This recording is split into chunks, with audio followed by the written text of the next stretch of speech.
하나님 말씀은요. 누가복음 18장 1절에서부터 8절까지의 말씀입니다. 누가복음 18장 1절에서부터 8절까지 말씀입니다. 제가 봉독하겠습니다. 예수께서 그들에게 항상 기도하고 낙심하지 말아야 할 것을 비유로 말씀하여 이르시되 어떤 도시에 하나님을 두려워하지 않고 사람을 무시하는 한 재판장이 있는데 그 도시에 한 과부가 있어 자주 그에게 가서 내 원수에 대한 나의 원한을 풀어 주소서 하되 그가 얼마 동안 듣지 아니하다가 후에 속으로 생각하되 내가 하나님을 두려워하지 않고 사람을 무시하나 이 과부가 나를 번거롭게 하니 내가 그 원한을 풀어 주리라. 그렇지 않으면 늘 와서 나를 괴롭게 하리라 하였느니라. 주께서 또 이르시되 불의한 재판장이 말한 것을 들으라. 하물며 하나님께서 그 밤낮 부르짖는 택하신 자들의 원한을 풀어주지 아니하시겠느냐? 그들에게 오래 참으시겠느냐? 내가 너희에게 이르노니 속히 그 원한을 풀어주리라. 그러나 인자가 올 때에 세상에서 믿음을 보겠느냐 하시니라. 아멘. 오늘도 계속해서 누가복음에 나타난 기도에 대해서 또 살펴보려고 합니다. 오늘 비유, 뭐, 아실 분들은 아시겠는데요. 오늘 본문은요, 누가복음에만 기록된 예수님의 비유입니다. 이 비유는 어떤 내용이냐면요, 억울함을 당한 어떤 과부가 그 도시의 불의한 재판장에게 지속적으로 찾아가서 결국 재판장으로부터 문제 해결을 받는 내용입니다. 이게 비유의 내용이죠. 그래서 이 비유를 볼 때 우리가 이 인물들의 그런 특징을 좀 살펴보아야 하고요. 이 비유를 통해 예수님께서 진짜 이야기하고자 하시는 바가 무엇인지 이걸 좀 깊이 묵상할 필요가 있습니다. 그런데 이 누가는 이 비유를 이렇게 예수님의 비유를 적으면서 핵심을 그냥 1절에 딱 이제 나타내 주고 있는데요. 핵심은 1절과 8절에 나타나 있습니다. 이게 왜 안 되는 거죠? 핵심은 1절과 8절에 나타나 있는데요. 먼저 1절을 보시면 1절 한번 보실까요? 예수께서 그들에게 항상 기도하고 낙심하지 말아야 할 것을 비유로 말씀하여 이렇게 적어 놓았습니다. 그래서 이 비유의 핵심은 항상 기도하고 낙심하지 말아야 한다는 것이죠. 그리고 이제 8절도 중요한데요. 8절을 한번 보시면 제가 읽겠습니다. 내가 너희에게 이르노니 속히 그 원한을 풀어 주시리라. 그러나 인자가 올 때 세상에서 믿음을 보겠느냐 하시니라. 이렇게 이제 말씀하시는데 예수님은 이제 마지막 절에서 비유를 마무리하시면서 뭐라고 말씀하셨냐면 인자가 올 때라는 그런 때에 대한 이야기를 하시죠. 그래서 이것은 누가복음 17장 앞서 17장 22절부터 37절까지 여기 본문과 연관되어서 그 재림의 지연을 다룬다고 볼 수 있습니다. 그래서 이걸 이제 1절과 8절을 이제 합쳐서 이야기를 좀 해보면 이 비유를 통해서 예수님이 하시고자 하는 그 메시지는 예수님께서 다시 오시는 것이 좀 지연되는 것처럼 보이는 때에도 늘 기도하고 낙심하지 말아야 한다는 것. 요걸 이제 말씀하고 싶으신 거죠. 그래서 기도하면서 낙심하는 그리스도인들이 굉장히 많은데 그 그리스도인들에게 하나님은 그분의 선택된 사람들의 기도를 결코 외면하지 않으시고 반드시 들어주실 것을 이 비유를 통해 약속해 주고 계십니다. 예수님께서 이제 재림과 관련된 특별한 시기를 이 비유에서 말씀하셨는데요. 사실 핵심은 때도 이제 중요하지만 핵심은 무엇이냐면 항상 기도하고 낙심하지 말아야 한다는 것입니다. 어떤 상황에서도. 그래서 예수님께서는 이 메시지를 조금 효과적으로 전달하시기 위해서 그냥 한마디만 끝나지만 그러나 효과적으로 좀 더 좀 임팩트 있게 전달하시기 위해서 과부와 불의한 재판관의 비유를 이제 사용하신 거죠. 자, 되네요. 핵심 재림이 지연되는 것처럼 보이는 때에도 늘 기도하고 낙심하지 말아야 한다. 요거 빨간색 부분이 굉장히 중요합니다. 자, 비유의 내용을 잠시 살펴보겠습니다. 예수님께서 이 비유에서 불의한 재판관과 과부를 동시에 등장을 시키십니다. 이게 굉장한 그 대조가 되는데요. 불의한 재판관은 또 어떻게 묘사가 되고 있냐면 아주 뭐 이렇게 얘기하면 그렇지만 나쁜 놈입니다. 나쁜 사람인데 어떻게 묘사가 되냐면 보시면 2절이 그렇게 나타내 주는데요. 어떤 도시에 하나님을 두려워하지 않고 사람을 무시하는 한 재판장이 있는데 이 재판장은 하나님을 두려워하지도 않으면서 사람도 무시합니다. 뭐 보일 게 없는 사람이에요. 재판장은 좀 높은 위치에 있는 사람인데 뭐 하나님을 두려워하지 않을 뿐 아니라 사람도 무시하는 그런 사람입니다. 또 이 재판장에 대한 이야기를 딱 들었을 때 이 비유를 듣는 청중들의 입장에서는 어떤 생각이 들었을까요? 하나님을 두려워하지 않고 사람을 무시하는 이 재판관에게서는 어떤 소망도 가질 수 없겠다라는 그런 생각을 아마도 했을 것입니다. 기대도 소망도 없었을 것이죠. 이런 재판장에게 누가 가서 간청을 하게 되냐면 과부가 찾아갑니다. 고대 근동, 이 당시 과부는 어떤 사람이죠? 사회적 약자의 대표적인 인물입니다. 돈도 없고요. 힘도 없는, 아무런 힘도 없고 돈도 없는 이 과부가 그런 재판장에게 찾아가서 간청하는 일은 사실 무의미한 행동이에요. 우리가 어떤 사람들하고 이야기를 해보고 또 어떤 사람의 성격을 알면 이런 사람이 있다면 여러분들 가서 간청하겠습니까? 안 하죠. 안 될 걸 뻔히 알기 때문에. 그렇기 때문에 과부가 간청하는 일은 사실 무의미한 행동인데 그럼에도 불구하고 과부가 어떻게 하냐면 재판장을 계속 찾아가 자신의 원한을 좀 풀어달라고 그 어려움을 좀 해결해 달라고 계속 간청합니다. 불의한 재판장은 이름에 걸맞게 진짜 불의한 재판장이라는 이름에 걸맞게 과부의 그런 원수가 이제 괴롭혀서 굉장히 힘든 상황인데 그 원수의 행동에는 전혀 관심을 기울이지 않습니다. 뭐 정의를 실현하겠다 이런 것도 없는 거죠. 재판장임에도 불구하고.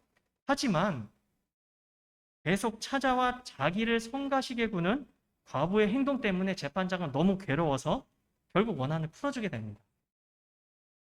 뭐 때문이죠? 그냥 자기가 괴로우니까. 다른 거 전혀 생각 안 하고. 얼마나 참 이 자기중심적이고 사람을 생각하지 않는 사람인지 보여주는 거죠. 그런데 이 비유에 또 극적인 효과 장치를 또 예수님께서 사용하셨는데 어떤 걸 사용하셨냐면 당시 유대인들을 가르치는데 익숙한 방식의 어떤 수사법이 있습니다. 유대인들을 가르칠 때 사용한 그런 익숙한 수사법이 있는데 랍비들도 그렇게 했거든요. 그게 무엇이냐면 할와호메로 논법이라 그래서 이게 이름인데요. 이제 하물며라는 그 단어에 함축된 논법을 사용하십니다. 성경에 보시면 하물며라는 표현이 딱 들어갔다. 예수님이 그렇게 얘기하셨으면 이 논법을 사용하셨다고 보면 됩니다. 이게 무슨 뜻이냐면 처음에 사실이나 결론을 인정한다면 처음에 말했던 사실이나 그런 결론을 인정한다면 그에 뒤따르는 결론은 더욱 확실하고 불가피하다. 처음에 이게 인정이 되고 이렇게 결론이 날 거라고 확실하면 뒤에 따르는 것은 더 확실하고 더 불가피하게 이루어질 수밖에 없다라는 것을 표현하시기 위해서 이런 수사법을 사용하셨습니다. 예수님께서 이런 표현을 종종 사용하셨는데 너무나 중요하기 때문에 이런 표현을 사용하셨는데 자, 대표적으로 제가 한 구절만 가져왔습니다. 대표적으로 마태복음 6장 30절 말씀. 이거 너무 잘 아는 말씀인데 우리 함께 읽어볼까요? 읽겠습니다. 시작. 오늘 있다가 내일 아궁이에 던져지는 들불도 하나님이 이렇게 입히시거든 하물며 너희일까 보냐. 믿음이 작은 자들아. 이 무슨 뜻인 것 같으세요? 하물며가 나왔거든요. 이게 지금 무슨 내용을 말씀하시는 거예요? 공중의 새, 들의 백합화 이런 것들도 하나님이 다 어떻게 하신다는 거예요? 다 먹이고 입히신다라고 말씀하시는 거죠. 예수님이 말씀하시는 거예요. 그런데 오늘 있다가 내일 아궁이에 던져지는 들풀은요, 진짜 쓸모가 없어요. 우리 실용적인 관점에서 보면 도대체 무슨 쓸모가 있습니까? 사실 이렇게 그런 들풀도, 정말 쓸모없어 보이는 들풀도 하나님께서 먹이시고 입히신다는 사실을, 그걸 인정한다면, 하나님께서 하나님의 자녀들을 먹이시고 입히신다는 사실은 어떻다라는 거죠? 더 확실하다는 거예요. 이건 의심할 여지가 없다라는 겁니다. 이 세상의 모든 만물을 하나님께서 책임지시고 그렇게 보호하시고 또 이렇게 자라게 하시는데, 그걸 인정한다면 하나님의 자녀들은 뭐 그렇게 의심할 필요가 없다라는 거예요. 너무나 확실하다는 거. 그렇게 말씀하시는 거죠. 이거를 사람들이 믿지 못하니까 뭐라고 책망하시는 거예요? 믿음이 작은 자들아, 좀 믿어라, 이렇게 말씀하시는 거죠. 이런 논법을 사용하셨습니다. 그래서 복음서를 보실 때 예수님이 하물며라는 표현을 딱 쓰시면 그걸 집중하시면 돼요. 예. 뒤에 거는 말할 필요도 없이 하나님께서 확실하게 하신다라는 그런 말씀입니다. 이렇게 이제 말씀하시는 거죠. 여러분, 불의한 재판관은 어떤 사람입니까? 자기 자신만을 위하는 불의하고 무책임한 사람입니다. 그런 재판관과 달리 하나님은 자비로운 분이시죠. 자비로운 분이시기에 불의한 재판관이 과부의 청을, 자기 자신을 위해서 과부의 관청을 들어주었다면 어떻게 된다는 거예요? 하나님께서는 더할 나위 없이 선택된 백성들의 그런 사정을 지체하지 않고 들어주실 수밖에 없다는 게 이 비유의 핵심인 거예요. 그래서 이걸 우리가 좀 잘 기억을 할 수 있어야 되고요. 그래서 본문을 통해서 우리는 이제 두 가지 중요한 사실을 발견하게 되는데, 기도의 의무에 관한 두 가지 중요한 사실을 깨닫게 되는데, 첫 번째는 무엇이냐면 항상 기도해야 한다는 것입니다. 항상 기도해야 한다. 1절에 보시면 항상 기도하고 라는 표현이 등장합니다. 항상이라는 말을 사실 유심히 우리가 살펴보아야 하는데, 기도는 어떻게 해야 되는 거죠? 항상 해야 되는 거예요. 생각날 때 그냥 가끔 하는 게 아니라 항상 해야 하는 것입니다. 물론 항상 기도해야 한다는 것은 무슨 뭐 24시간 동안 기도만 한다, 이런 의미가 아닙니다. 그런 의미가 아니라 이것은 7절의 밤낮으로 부르짖다와 같은 의미인데, 누가복음이 그려준 이 예수님의 기도는 여러분 밤낮이 없는 기도였습니다. 늘 이제 기도하셨다라는 거예요. 예수님은 밤을 지새우면서 기도하시기도 했고요. 이제 다음 주에 우리가 살펴보겠지만 제자들을 선택하시는 그 장면에서 밤을 새워서 산상철야 기도를 하셨고요. 그리고 사람들이 몰려오는 낮 시간에도 어떻게 했죠? 우리가 지난주에 살펴보았듯이 물러가서 또 기도하시는 그런 시간을 가지셨습니다. 그래서 예수님은 항상 기도하셨다라고 볼 수 있는 거예요. 밤이나 낮이나 늘 기도할 때를 아시고 그렇게 기도하셨다라는 거죠. 누가복음에 등장하는 여선지자 안나라는 사람이 있는데, 이 안나도 항상 기도하는 사람이었는데요. 이 안나 선지자는 성전을 떠나지 않고 밤낮으로 금식하며 이렇게 기도했습니다. 누가복음 2장 36절 37절을 보시면 제가 읽을게요. 또 아셀지파 바누엘의 딸 안나라 하는 선지자가 있어 나이가 매우 많았더라. 그가 결혼한 후 7해 동안 남편과 함께 살다가 과부가 되고 84세가 되었더라. 이 사람이 성전을 떠나지 아니하고 주 야로 금식하며 기도함으로 섬기더니. 기도하는 사람 안나 선지자. 그리고 우리가 항상 기도해야 되는 그 이유는 또 바울도 자신의 서신 여러 곳에서, 바울은요 말만 하고 행동하지 않고 그런 사람이 아니었고요. 실제로 그렇게 말을 하면 그대로 하는 사람이었는데, 바울이 데살로니가 전서 후서에서 항상 기도한다라고 그렇게 이야기를 했는데, 한번 보시면 데살로니가 전서 3장 10절 함께 읽어볼까요? 시작. 주야로 심히 간구하면 너희 얼굴을 보고 너희 믿음이 부족한 것을 보충하게 하려 함이라. 바울이 주야로 밤낮으로 심히 간구했다라고 이야기하고 있습니다. 그러니까 늘 이렇게 기도하면서 데살로니가 교회 성도들 위해서 이렇게 믿음이 부족한 것을 보충하기 위해, 믿음을 위해서, 그들의 믿음을 위해서 늘 항상 기도했다라고 이야기하고요. 데살로니가전서 5장 17절 잘 아시죠? 한번 읽어볼까요? 시작. 쉬지 말고 기도하라. 항상 기도하라는 거예요. 그리고 데살로니가 후서 1장 11절 제가 읽으면요. 이러므로 우리도 항상 너희를 위하여 기도함은 우리 하나님이 너희를 그 부르심에 합당한 자로 여기고 모든 선을 기뻐함과 믿음의 역사를 능력으로 이루게 하시고, 우리도 어떻게 합니까? 항상 너희를 위하여 기도함은, 이렇게 이야기를 하는 거죠. 여러분, 예수님께서는 아주 바쁘신 가운데서도 항상 밤낮으로 기도하셨기 때문에 우리도 항상 기도하라고, 우리에게도 항상 기도하라고 명령하신 것이죠. 그렇게 보면 우리의 기도 생활이 어떻습니까? 굉장히 하나님의 말씀과 멀어져 있다는 사실을 또 발견하게 됩니다. 회개하게 되는 또 이런 본문인 것 같은데요. 예수님께서 이렇게 항상 기도하라고 말씀하신 것처럼 우리도 이 진리를 좀 묵상하면서, 우리가 뭐 100% 하나님 말씀을 지키는 사람들은 아니지만, 그러나 예수님의 제자로서 예수님이 하신 말씀을 좀 기억하면서 우리가 살아가야 합니다. 그래서 아무리 바쁘더라도 항상 기도하는 삶의 자세를 우리가 좀 가질 수 있어야 합니다. 그래서 기도하기 가장 좋은 시간을 좀 선별을 해서, 사실 뭐 기도할 수 없다, 너무 바빠서 기도할 수 없다라고 이야기하지만 선별하면 또 있거든요. 그래서 기도하기 가장 좋은 시간을 선별해서 항상 기도의 끈을 우리가 놓지 말아야 합니다. 그래서 항상 기도해야 한다는 것, 오늘 본문을 통해 얻을 수 있는 교훈이고요. 또 두 번째는, 이것도 굉장히 중요한데, 두 번째는 무엇이냐면, 한번 읽어볼까요? 시작. 낙심하고 기도를 중단해서는 안 된다. 기도의 의무 중에 하나는 항상 기도해야 하는 것. 이게 이제 우리에게 주어진 의무이고요. 하나님께서 원하시는 또 한 가지 의무는 무엇이냐면, 낙심하고 기도를 중단해서는 안 된다는 거예요.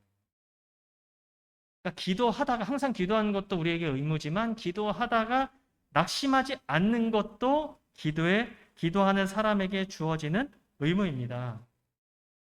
이것도 동일한 의무가 돼요. 기도하다가 낙심하지 말라는 거예요. 그러면서 중단하지 말라는 거죠. 낙심하다라는 단어, 엔카케오라는 단어에서 이제 파생이 됐는데, 이게 무슨 뜻이냐면, 안 좋은 일로 비롯된 동기나 의욕 상실로 인해 하던 일을 포기하게 되는 거예요. 우리가 안 좋은 일이 생기고 계속 뭐가 안 된다 그러면 어떻게 되죠? 낙심하고 포기하잖아요. 이런 뜻입니다. 즉, 마음과 기운이 다 꺾여버려서 포기하게 되는 것을 이야기해요. 우리가 마음과 이런 기운이 다 꺾이면 다 하기가 싫잖아요. 뭔가 어떤 것도 다 하기 싫어지는데, 그런 상태가 바로 낙심한 상태인데, 이렇게 돼서는 안 된다라는 거예요. 이 뜻은 비유의 내용에 비추어 볼 때 쉽게 이해가 되는데, 과부가 불의한 재판장을 찾아가죠. 찾아가서 자신의 억울한 사정을 들어달라고 요청을 했을 때 재판장은 한동안 듣지 않았습니다. 바로 들어준 게 아니에요. 한동안 듣지도 않았어요. 이렇게 재판장이 과부의 요청을 들어줄 마음이 없으니 과부는 어떻게 하죠? 한 번 찾아가고, 두 번 찾아가고, 세 번 찾아가도 답이 없다면, 반응이 없다면 고민했을 거예요. 내가 계속 찾아갈 필요가 있는가 봐요. 이 사람이 이렇게 들어주지도 않고 날 무시하는데, 고민했을 것입니다. 이때 과부가 포기했다면, 낙심하고 포기했다면 더 이상 재판장을 찾아가지 않았을 것이고, 그러면 그 과부는 결과적으로 자신의 억울한 사정을 해결하지 못했을 것입니다. 그래서 이와 같이 낙심하는 것은 결국 하던 일을 포기하는 결과를 낳게 되고, 어떤 긍정적인 결과를 얻기가 어렵다라는 거죠. 그래서 우리는 기도가 응답되지 않는다고 생각이 되어도 어떻게 한다라는 거죠? 실망하거나 낙심해서는 안 된다라는 거예요. 이런 상황에서도 기도를 멈추지 않고 계속 해야 합니다. 하나님의 마음이 그런 거예요. 계속 하라는 거예요. 왜냐하면 기도가요, 그게 응답이 없는 게 아니에요. 기도가 반드시 속히 응답되기 때문에 낙심하지 말고 예수님께서 비유를 통해 계속해서 기도하라고 말씀하시는 거죠. 7절, 8절을 보시면 7절 보시면 하물며 하나님께서 그 밤낮 부르짖는 택하신 자들의 원한을 풀어주지 아니하시겠느냐? 그들에게 오래 참으시겠느냐? 8절 내가 너희에게 이르노니 속히 그 원한을 풀어주시리라. 이게 하나님의 약속인 거예요. 예수님께서 뭐라고 말씀하시냐면 과부의 입장에서 어떤 소망도 가질 수 없는 그 불의한 재판장도 과부의 청을 들어주었기 때문에 하나님께서 당신의 사랑하는 자녀들의 청을 들어주시는 게 당연한 거고 그렇게 해주시는 것은 당연하고 그리고 그 응답은 속히 주어진다라는 거예요. 그런데 이제 우리가 좀 질문을 해봐야 되는 게 한 가지 의문점이 생기는데요. 그래, 뭐 인정할 수 있습니다. 기도 응답해 주시는 거 제가 그렇게 인정할 수 있습니다라고 해도 속히 응답해 주신다. 오래 참으시겠느냐? 원한을 풀어주시지 않아 오래 참으시겠느냐? 속히 그 원한을 풀어주시리라. 여기서 걸리는 거예요. 여기서 이게 속히 응답해 주신다라는 그 말씀이 인정하기가 좀 매우 어렵습니다. 실제로 의문점. 정말 기도가 속히 응답되는가? 이게 이제 의문점이 생겨요. 때로는 우리가 기도를 해도 이렇게 정말 간절히 기도를 해도 하나님께서 빠르게 응답해 주시지 않는 것처럼 느껴질 때가 굉장히 많다라는 거죠. 왜냐하면 나는 급한데 하나님은 묵묵부답이시고 기도를 해도 뭐가 안 되는 것 같고 그럴 때가 많습니다. 그런데 이 본문은요, 우리가 좀 생각을 해봐야 되는데 속히라는 그 관점의 차이가 하나님과 우리가 좀 다릅니다. 이게 좀 달라요. 관점의 차이가 있습니다. 기도하는 사람의 관점에서 볼 때 하나님의 기도 응답은 금방 이루어지지 않을 수 있죠. 그래서 기도하다가 실망하는 거예요. 기도해도 안 되는구나. 실망합니다. 기후 자체가 이 사실을 잘 보여주는 거예요. 만일 기도하는 대로 당장에 하나님께서 뭔가를 다 응답해 주셔서 그렇게 이루시면 밤낮 부르짖을 필요가 없는 거예요, 사실은. 그리고 또한 예수님께서 마지막 절에서 그 재림하실 때까지 낙심하지 않고 끝까지 기도하는 믿음의 사람을 찾으려고 할 필요가 없습니다. 인자가 올 때 세상에서 믿음을 볼 수 있겠냐? 믿음으로 기도하는 사람을 정말 찾아볼 수 있겠느냐? 그런 사람이 적을 수 있다는 거죠. 기도 생활에서 가장 큰 걸림돌은 무엇이냐면요. 기도 응답이 내 생각만큼 빠르게 오지 않는다는 거예요. 이게 좀 걸림돌이 됩니다. 그래서 기도하다가 낙심하고 기도를 중단하게 되는데 그런데 반면에 이건 내 관점이거든요. 사람의 관점인데 반면에 하나님의 관점에서 볼 때 기도 응답은요. 언제나 신속하고 빠릅니다. 7절에 하나님께서 오래 참으시겠느냐 8절 내가 너희에게 이르노니 속히 그 원한을 풀어주시리라는 말씀은요. 하나님의 입장에서 기도 응답이 신속하다라는 거예요. 그 기도 응답은요.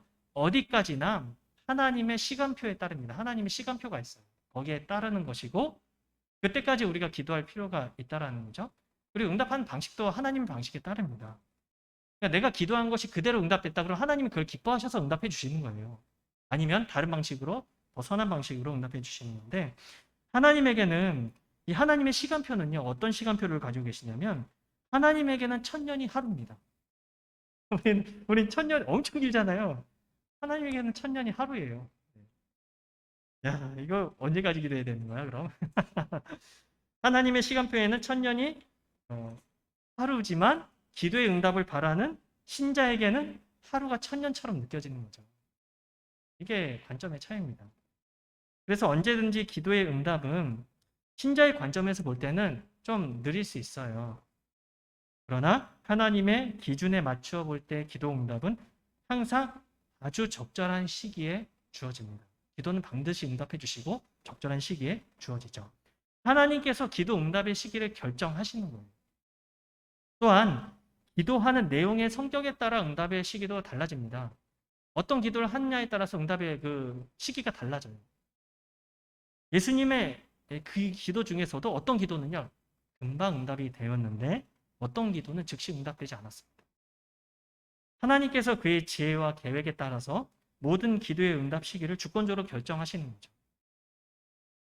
기도하는 성도들은 기도를 해보시면 아시겠지만 하나님께서 때로는 신속하게 때로는 더디게 기도 응답을 하시는 것을 경험합니다. 어떤 건 되게 빨리 들어주시는데 어떤 거는 좀 안 들어주신다라고 생각되어질 정도로 더디게 응답하는 것을 경험하게 되는데, 그러니까 하나님께서는 우리의 필요를 너무나 잘 아시잖아요. 사실 정확하게 알고 계세요. 정확하게 계산하고 상황의 필요와 급박함에 따라서 이제 응답을 해주십니다. 또한 하나님께서는 모든 기도의 응답을 즉시 이렇게 주시지 않는데, 기도의 응답을 포기할 즈음에, 진짜로 이제는 정말 너무 힘들다라고 그렇게 포기할 즈음에 응답하시기도 합니다. 그러니까 기도의 끈을 계속 놓지 말아야 되는 거죠. 어쩌면 응답된 기도보다 아직 응답되지 않은 기도가 더 많을지도 몰라요. 저도 기도하는 기도 제목들이 있습니다. 아이들, 조그만 아이들, 믿음으로 서게 해달라고. 제발 예수님을 진심으로 만나고 하나님의 영광에 살게 해달라고 아이들 위해서 기도하거든요, 애들. 근데 그 기도가요, 언제 응답될지 저도 몰라요. 계속 기도하는 거죠. 특별히 이런 기도, 믿는 사람의 마음속에서 죄와 악한 습성을 제거하기 위한 기도들이 좀 오래 걸립니다. 시간이 걸려요. 인격과 성품의 변화를 위한 기도에 대한 그런 응답은요, 좀 대체로 좀 오래 걸리는 경향이 있고요. 어떤 기도의 응답은 최종적으로는 개인의 죽음이나 예수님의 재림 때에 주어집니다. 이것 또한 사실입니다. 그럴지라도 낙심하지 않고 끝까지 하는 믿음의 기도는요, 결코 헛되지 않습니다. 그 기도를 통해서 하나님께서 또 일하시는 그런 부분들이 있습니다. 그래서 이 사실을 가슴 깊이 새기고 기도하고 또 기도할 수 있어야 합니다. 하나님의 약속은 헛되지 않기 때문이죠. 오늘 우리는 잠시 기도에 관한 이게 없네요. 사라졌네. 기도에 관한 기호를 살펴보았습니다. 기도의 의무 두 가지를 기억하십시오. 항상 기도해야 합니다. 그리고 낙심하고 기도를 중단해서는 안 됩니다. 이걸 기억하시고 항상 기도하되 낙심치 않고 또 끈기 있는 기도를 통해서 믿음의 사람이라 이렇게 하나님께 인정받는 좋은 우리 교회 모든 성도님들이 되시기를 예수님의 이름으로 축원합니다. 기도하시겠습니다. 하나님 감사합니다. 우리가 기도에 대해서 잠시 살펴보았습니다. 예수님께서 비유를 통해 우리가 항상 기도해야 하고 또한 낙심하지 않고 끈기 있게 믿음의 기도를 할 필요가 있다고 말씀하셨는데, 우리가 이 말씀을 기억하면서 기도의 자리에 나아갈 수 있도록 주님 도와주시옵소서. 기도에 대해서 배우는 것보다 기도를 하는 것이 더 중요한 것임을 우리가 아오니 우리에게 그 기도 응답을 준비해 주시고 아름다운 하나님의 나라를 기도를 통해 이루어 가시길 원하시는 주님의 뜻을 알고 기도할 수 있는 우리가 되게 하여 주옵소서. 감사드리며 우리를 구원하신 우리 주 예수 그리스도의 이름으로 기도합니다. 아멘. 주기도문 하겠습니다. 하늘에 계신 우리 아버지여, 이름이 거룩히 여김을 받으시오며 나라가 임하시오며 뜻이 하늘에서 이루어진 것 같이 땅에서도 이루어지이다. 오늘 우리에게 일용할 양식을 주시옵고 우리가 우리에게 죄 지은 자를 사하여 준 것 같이 우리 죄를 사하여 주시옵고 우리를 시험에 들게 하지 마시옵고 다만 악에서 구하시옵소서. 나라와 권세와 영광이 아버지께 영원히 있사옵나이다. 네. 우리 다 함께 기도 제목 보시면서 우리 기도하는 시간 갖도록 하겠습니다. 기도하겠습니다.